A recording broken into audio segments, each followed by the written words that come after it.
മിശിഹായിൽ ഏറ്റവും ബഹുമാനപ്പെട്ട വൈദികരെ, സമർപ്പിതരെ, പ്രിയപ്പെട്ട മാതാപിതാക്കളെ, സഹോദരന്മാരെ, വാത്സല്യമുള്ള കുഞ്ഞുങ്ങളെ, എല്ലാവർക്കും നമ്മുടെ പ്രിയങ്കരിയായ വിശുദ്ധ അൽഫോൻസയുടെ തിരുനാളിൻ്റെ മംഗളങ്ങൾ സ്നേഹപൂർവ്വം ആശംസിക്കുന്നു. ദൈവത്തിൻ്റെ അനുഗ്രഹവും കൃപയും എല്ലാം വിശുദ്ധയിലൂടെ നമ്മൾ അനുദിനം ധാരാളമായി അനുഭവിക്കുന്നവരാണ്. നമുക്കെല്ലാവർക്കും കൂടുതൽ അനുഗ്രഹവും കൃപയും എല്ലാം ലഭിക്കട്ടെ എന്ന് പ്രാർത്ഥിക്കുകയാണ്. വിശുദ്ധരുടെ തിരുനാളുകൾ ആഘോഷിക്കുമ്പോൾ 3 കാര്യങ്ങളാണ് ശ്രദ്ധയിൽ കൊണ്ടുവരേണ്ടതെന്ന് ഫ്രാൻസിസ് മാർപ്പാപ്പ ഓർമ്മിപ്പിച്ചിട്ടുണ്ട്. ഒന്ന്, വിശുദ്ധരെ നമുക്ക് സ്നേഹിക്കാം, വിശുദ്ധരുടെ മാധ്യസ്ഥ്യം അപേക്ഷിക്കാം, അവരുടെ മാതൃക പിൻചൊല്ലാം. ഈ മനോഹരമായ തിരുനാളിൽ പ്രത്യേകമായിട്ട് നമുക്ക് ഈ 3 കാര്യങ്ങളും ഹൃദയത്തിൽ സൂക്ഷിക്കാം. ഈ കഴിഞ്ഞ 9 ദിവസങ്ങളായിട്ട് നാം വിശുദ്ധയുടെ മാധ്യസ്ഥ്യം അപേക്ഷിക്കുകയായിരുന്നു. നമുക്ക് വിശുദ്ധയെ നമുക്ക് സ്നേഹിക്കാം. വിശുദ്ധ അൽഫോൻസാമ്മ നമുക്ക് ഏത് കാര്യവും വിശുദ്ധയോട് നമുക്ക് പറയാം. നമ്മുടെ എല്ലാ കാര്യങ്ങളും വിശുദ്ധ അൽഫോൻസയോട് പറഞ്ഞാൽ വിശുദ്ധ നമുക്ക് അത് വാങ്ങി നൽകും.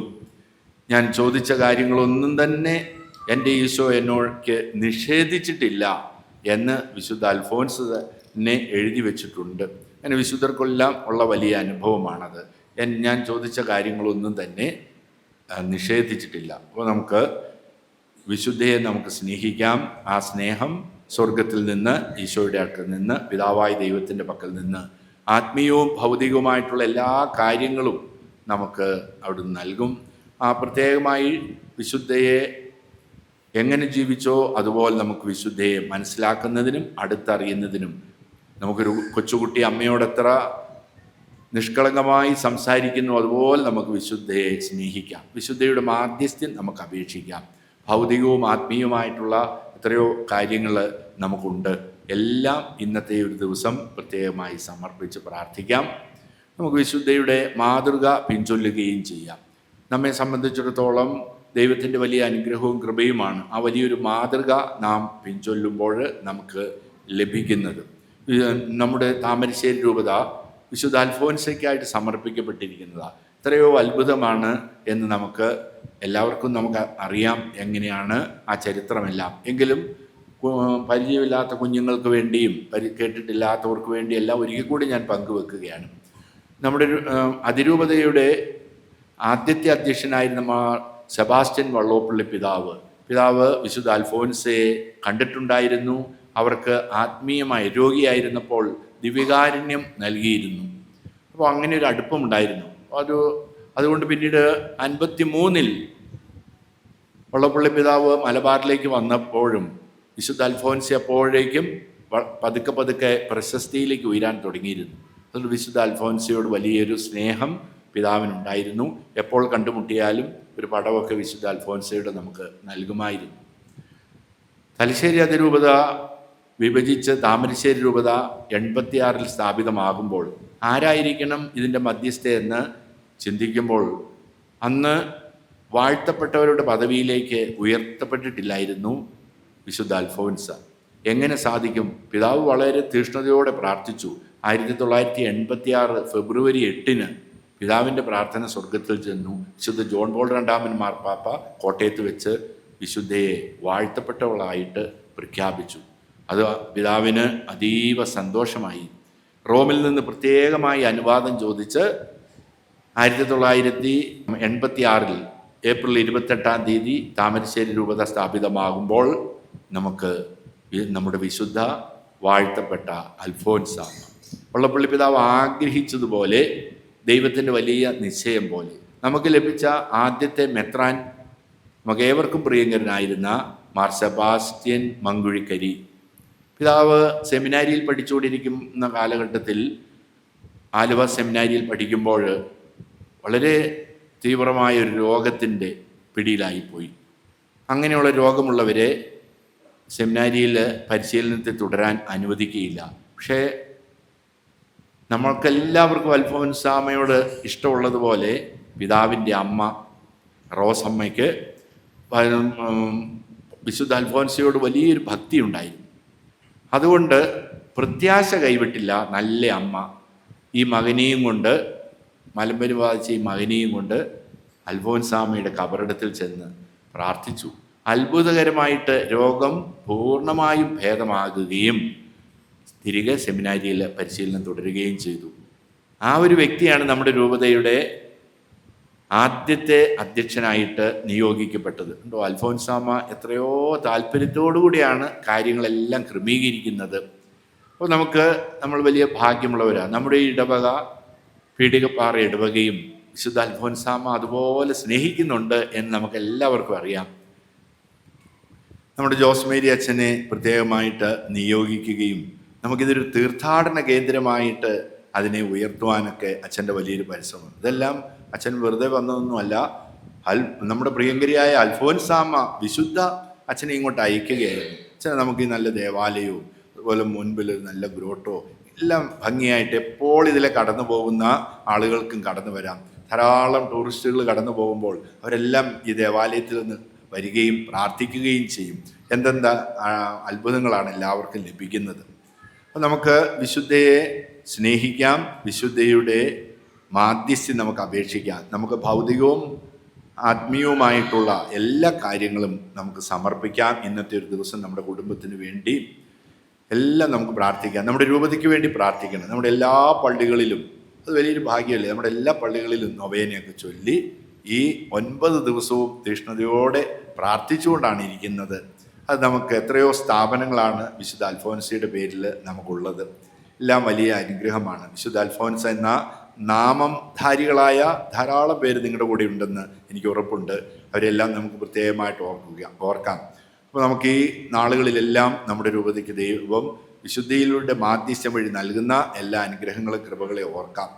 വിശുദ്ധയുടെ മാതൃക പിൻചൊല്ലണമെന്നാണ് നമ്മോട് മാർപ്പാപ്പ ആവശ്യപ്പെട്ടുള്ളത്. ഈ ദിവസം നമുക്ക് പ്രത്യേകമായിട്ട് ഒരു മാതൃക പിൻചൊല്ലാനുള്ളത് ധാരാളം കാര്യങ്ങളുണ്ട്. വിശുദ്ധയുടെ ഈ ക്രിസ്തു സ്നേഹം, പരിശുദ്ധ അമ്മയോടുള്ള സ്നേഹം, സഹനത്തിൻ്റെ മാതൃക, എളിയ ജീവിതം, ധാരാളം കാര്യങ്ങളുണ്ട്. പക്ഷെ ഈ ഒരു വർഷം ലിയോ മാർപ്പാപ്പ പ്രത്യേകമായിട്ട് പ്രഖ്യാപിച്ചത് അസീസിയിലെ വിശുദ്ധ ഫ്രാൻസിസ് മരിച്ചിട്ട് 800 വർഷങ്ങൾ, അതിനൊരു വർഷത്തെ ജൂബിലി തന്നെ നിങ്ങൾ ആഘോഷിക്കണമെന്നാണ് പറയുന്നത്. അത് തീർത്ഥാടന കേന്ദ്രത്തിൽ നിങ്ങൾ പോയി പ്രത്യേകമായിട്ട് പ്രാർത്ഥിച്ച് ദിവ്യകാരുണ്യം സ്വീകരിച്ചാൽ നിങ്ങൾക്ക് പൂർണ്ണ ദണ്ഡവിമോചനം ലഭിക്കും എന്നുകൂടി ഇന്നത്തെ ദിവ്യബലിയിലൊക്കെ പങ്കെടുക്കുന്ന എല്ലാവരും, കുമ്പസാരിച്ചൊരുങ്ങിയിട്ടുള്ള എല്ലാവരും ദിവ്യകാരുണ്യം സ്വീകരിച്ച് കഴിയുമ്പോൾ നിങ്ങൾക്ക് പൂർണ്ണ ദണ്ഡവിമോചനമാണ് നമുക്ക് ലഭിക്കുക. വലിയ ഭാഗ്യമുള്ളൊരു ദിവസം തന്നെയാണ് ദൈവം നമുക്ക് നൽകിയിട്ടുള്ളത്. 800 വർഷങ്ങൾക്ക് മുൻപ് ജീവിച്ച ഫ്രാൻസിസ് എന്ന ഒരു വ്യക്തി, ആ വ്യക്തി സ്ഥാപിച്ച, ആ വ്യക്തിയുടെ വലിയ ചൈതന്യത്തിൽ, പ്രചോദനത്തിൽ, ആത്മീയതയിൽ സ്ഥാപിക്കപ്പെട്ട സമൂഹമാണ് ക്ലാര മഠം, ക്ലാര സന്യാസ സമൂഹ. വിശുദ്ധ ക്ലാര പുണ്യവതിയുടെ ആത്മീയതയിൽ പ്രത്യേകമായിട്ട് സ്ഥാപിച്ചതാണ്. കേരളത്തിൽ സ്ഥാപിച്ച മഠമാണ് ഫ്രാൻസിസ്കൻ ക്ലാരിസ് സന്യാസ സമൂഹം. ആ സന്യാസ സമൂഹത്തിലാണ് നമ്മുടെ പ്രിയപ്പെട്ട അൽഫോൻസാമ അംഗമായത്. മറ്റു മഠങ്ങളിലുള്ള ബന്ധത്തിലുള്ള മഠങ്ങളിലെല്ലാം അവർ വിളിച്ചതായിരുന്നു. പക്ഷെ അൽഫോൻസാമ പറഞ്ഞു, എനിക്ക് വിശുദ്ധ ഫ്രാൻസിസിൻ്റെ ദാരിദ്ര്യം, അതാണ് എന്നെ ശക്തിപ്പെടുത്തുന്നത്. ആ ഒരു ദാരിദ്ര്യം തന്നെയാണ് എനിക്ക് ആവശ്യം. ഞാൻ അതിൽ പങ്കുകാരിയാകുകയാണ്. അങ്ങനെ വിശുദ്ധ ഫ്രാൻസിസ്കൻ ക്ലാരിസ് സന്യാസ സമൂഹത്തിൽ ഭരണങ്ങാനത്ത് ചേരുകയാണ് ഉണ്ടായത്. നമുക്ക് ഈ ഒരു വർഷം വിശുദ്ധ ഫ്രാൻസിസിനെ ഓർക്കുമ്പോൾ നൽകുന്ന ഒരു വലിയൊരു സന്ദേശമുണ്ട്. അത് സമാധാനത്തിൻ്റെ സന്ദേശമാണ്. മാമോദീസ സ്വീകരിച്ച ഏതൊരു വ്യക്തിയുടെയും ഏറ്റവും വലിയ ഉത്തരവാദിത്വം ഒരു സമാധാനത്തിൻ്റെ സന്ദേശവാഹകരാകുക എന്നുള്ളതാണ്. ഈശോ സമാധാനത്തിൻ്റെ പ്രവാചകനായിരുന്നു, സമാധാനത്തിൻ്റെ രാജാവെന്നല്ലേ ഈശോ അറിയപ്പെടുന്നത്. അപ്പോൾ അതുകൊണ്ട് യേശുവിൻ്റെ ശരീരത്തിലെ അംഗങ്ങളായ നാം എല്ലാവരും സമാധാനത്തിൻ്റെ പ്രവാചകരായേ മതിയാവൂ. അതുകൊണ്ട് നമുക്ക് ഈ ഒരു ദിവസം വിശുദ്ധ ഫ്രാൻസിസിൻ്റെ ജൂബിലി ആഘോഷിക്കുന്ന ഈ വർഷം പ്രത്യേകമായി നമുക്ക് ഇന്നത്തെ ഒരു ദിവസം സമാധാനത്തിന് വേണ്ടി പ്രാർത്ഥിക്കണം. യൂറോപ്പിൽ അസമാധാനമല്ല, യുക്രൈൻ യുദ്ധം, അതെത്ര അസമാധാനം. ഇറാനിൽ നടക്കുന്ന സംഭവങ്ങൾ ഇപ്പോൾ തന്നെ സമൂഹത്തെ എത്രയധികം വേദനിപ്പിച്ചു കഴിഞ്ഞു, വിവിധ മേഖലകളിൽ സ്വാധീനിച്ചു കഴിഞ്ഞു. നമുക്ക് സമാധാനം ഉണ്ടാകുന്നതിന് വേണ്ടി പ്രാർത്ഥിക്കണം. അതാണ് ഈ ഒരു ജൂബിലി വർഷത്തിൽ വിശുദ്ധ അൽഫോൻസയുടെ തിരുനാൾ ആഘോഷിക്കുമ്പോൾ നമുക്കിന്നത്തെ ദിവസം ചെയ്യാനുള്ളത്. നമ്മുടെ വ്യക്തിപരമായ ജീവിതത്തിൽ, കുടുംബത്തിൽ, സമൂഹത്തിൽ, രാജ്യങ്ങൾ തമ്മിലുള്ള യുദ്ധങ്ങൾ ഒഴിവാകുന്നതിന് സമാധാനത്തിൽ നമുക്ക് പ്രാർത്ഥിക്കണം. ഈശോ സമാധാനത്തിൻ്റെ രാജാവാണല്ലോ, മറ്റൊന്നും അവിടെ ചിന്തിക്കാൻ കഴിയില്ല. ഞാൻ നിങ്ങൾക്ക് ഒരു കൽപ്പന നൽകുന്നു, നിങ്ങൾ പരസ്പരം സ്നേഹിക്കുവിൻ. യോഹന്നാൻ സുവിശേഷം 13-ാം അധ്യായം 34-35 വചനങ്ങളിൽ ഞാൻ നിങ്ങൾക്ക് ഒരു കൽപ്പനയെ നൽകുന്നുള്ളൂ, പരസ്പരം സ്നേഹിക്കുവിൻ. സ്നേഹമുള്ളിടത്ത് അസമാധാനമില്ലല്ലോ. അതുകൊണ്ടാണ് ഈശോ അവരെ പഠിപ്പിച്ചപ്പോൾ സമാധാനം കൊണ്ടുവരുന്നവർ ഭാഗ്യവാന്മാർ, അവർ ദൈവപുത്രന്മാരെന്ന് വിളിക്കപ്പെടും. അതുകൊണ്ട് വിശുദ്ധ ഫ്രാൻസിസ് അസീസി സമാധാനത്തിൻ്റെ പ്രവാചകൻ എന്നറിയപ്പെടുന്നു. വിശുദ്ധ അൽഫോൻസ സമാധാനത്തിൻ്റെ പ്രവാചക തന്നെയാണ്. അതാണ് സമാധാനത്തിൽ കൊണ്ടുവരുന്നവർ, അവർ ദൈവത്തിൻ്റെ പുത്രന്മാർ, അവർ ഭാഗ്യവാന്മാരാണ്, ദൈവത്തിൻ്റെ പുത്രന്മാരെന്ന് വിളിക്കപ്പെടും. യെശയ്യായുടെ പ്രവചനത്തിൽ ഈശോയെക്കുറിച്ച് പറയുന്നത് തന്നെ, പ്രവചിക്കുന്നത് തന്നെ സമാധാനത്തിൻ്റെ രാജാവ് എന്നാണല്ലോ 11-ാമത്തെ അധ്യായത്തിൽ. ആ സമാധാനത്തിൻ്റെ രാജാവ് വരുമ്പോൾ പുള്ളിപ്പുലിയും ചെന്നായും ഒരുമിച്ച് വസിക്കും. പശുക്കിടാവും ചെന്നായിക്കുട്ടിയും ഒരുമിച്ച് കളിക്കും. സിംഹം വൈക്കോലായിരിക്കും തിന്നുന്നത്, കൊച്ചുകുട്ടി സിംഹത്തോടൊപ്പം ഉല്ലസിക്കും. അതാണ് പ്രവാചകൻ പ്രത്യേകമായിട്ട് പറഞ്ഞിരിക്കുക. അവിടെ അസമാധാനമില്ല. പുള്ളിപ്പുലിയും അതുപോലെ കൊച്ചുകുട്ടിയും ഒരുമിച്ച് അവർ കാണിക്കുക. മാംസം തിന്നുന്ന സിംഹം ഇനി വൈക്കോലാണ് തിന്നുന്നത്. സമാധാനത്തിൻ്റെ ഒരു പ്രവാചകനായിട്ട് തന്നെ യേശുവിനെ ശക്തമായിട്ട് അവിടെ പങ്കുവെക്കുകയാണ്. അതുകൊണ്ടാണ് ഈശോ എപ്പോഴും സമാധാനം ആശംസിക്കുന്നത്. യോഹന്നാന്റെ സുവിശേഷം 14-ാം അധ്യായം 27-ാം വചനത്തിൽ ഈശോ അപ്പസ്തോലന്മാരോട് പറയുകയാണ്, ഞാൻ നിങ്ങൾക്ക് സമാധാനം നൽകുന്നു, എൻ്റെ സമാധാനം നിങ്ങൾക്ക് ഞാൻ നൽകുന്നു. ഇത് ലോകം നൽകുന്നത് പോലെയുള്ള സമാധാനമില്ല. അതുകൊണ്ട് നിങ്ങളുടെ ഹൃദയം അസ്വസ്ഥമാകരുത്, ഭയപ്പെടുകയും വേണ്ട. അപ്പസ്തോലന്മാരോട് അവസാനം നിത്യതയിലേക്ക് തൻ്റെ പീഡാനുഭവത്തിൻ്റെ തൊട്ട് മുൻപ് അവരോട് പറയുകയാണ്, ഞാൻ നിങ്ങൾക്ക് സമാധാനം നൽകുകയാണ്. അപ്പോൾ നമുക്ക് വിശ്വാസ ജീവിതത്തിൽ എപ്പോഴും സമാധാനമാണ് നൽകുന്നത്. അപ്പോൾ നമുക്ക് ആ വലിയൊരു സമാധാനം തന്നിട്ട് പോവുക. അത് ഈ ലോകത്തിൻ്റെ സമാധാനമല്ല. നിങ്ങളതുകൊണ്ട് ഭയപ്പെടരുത്, നിങ്ങളുടെ ഹൃദയം അസ്വസ്ഥമാകുകയും ചെയ്യരുത്. അതുകൊണ്ട് യേശുവിൻ്റെ പീഡാസഹനം കണ്ട് ഭയന്നുപോയി, പേടിയായി അപ്പസ്തോലന്മാർ. അവർ വിവിധ സ്ഥലങ്ങളിലേക്ക് ചിതറിക്കപ്പെട്ടു. യോഹന്നാന്റെ സുവിശേഷം 20-ാം അധ്യായത്തിൽ 3 അവസരത്തിലാണ് ഈശോ വന്ന് അവരോട് പറയുന്നത്, നിങ്ങൾക്ക് സമാധാനം. 20-ാം അധ്യായത്തിൽ 19-ാം തിരുവചനം, 21-ാം തിരുവചനം, 26-ാം തിരുവചനം. അവരുടെ അടുത്തേക്ക് ഈശോ വന്നിട്ട് പറയാ, നിങ്ങൾക്ക് സമാധാനം. അപ്പോൾ സമാധാനത്തിൻ്റെ വലിയൊരു പ്രസക്തി ഈ കാലഘട്ടത്തിൽ എത്ര വലുതാണ്. നമുക്ക് വിശുദ്ധ അൽഫോൻസയോട് പ്രാർത്ഥിക്കേണ്ടത്. വിശുദ്ധ അൽഫോൻസയുടെ ജീവിതം ആ സമാധാനം നൽകിയ. വിശുദ്ധ ഫ്രാൻസിസിൻ്റെ മനോഹരമായ സമാധാന പ്രാർത്ഥന നമുക്കറിയാം. വിശുദ്ധ ഫ്രാൻസിസ് ജീവിച്ചിരുന്നപ്പോഴും സമാധാനത്തിന് പ്രവാചകനായിരുന്നു. അദ്ദേഹം 1219 5-ാം കുരിശുയുദ്ധം നടക്കുകയാണ്. അപ്പോൾ ആ കുരിശുയുദ്ധം ഇസ്രായേലിനെ, ജെറൂസലമിനെ സംരക്ഷിക്കുന്നതിന് വേണ്ടിയുള്ളതായിരുന്നെന്ന് നമുക്കറിയാം. ആ 5-ാം കുരിശു യുദ്ധം നടക്കുമ്പോൾ വിശുദ്ധ ഫ്രാൻസിസ്, ഈ സമാധാനത്തിൻ്റെ പ്രവാചകൻ, ഈജിപ്തിൽ സൈനിക കേന്ദ്രത്തിലായിരുന്ന സുൽത്താൻ്റെ അടുത്തേക്ക് കടന്നു ചെന്ന് സമാധാനത്തെക്കുറിച്ച് സംസാരിച്ചു എന്ന് നമുക്കറിയാം. 1-2 ദിവസമല്ല, 3 ആഴ്ചകൾ തന്നെ സുൽത്താനോടൊപ്പം ഇല്ലുമിനാട്ടോ എന്ന തൻ്റെ സഹോദരനാണ് കൂടെ ഉണ്ടായിരുന്നത്. അവരവിടെ താമസിച്ചു. അവരുടെ സമാധാനത്തിൻ്റെ പ്രാധാന്യത്തെക്കുറിച്ച് പഠിപ്പിച്ചു.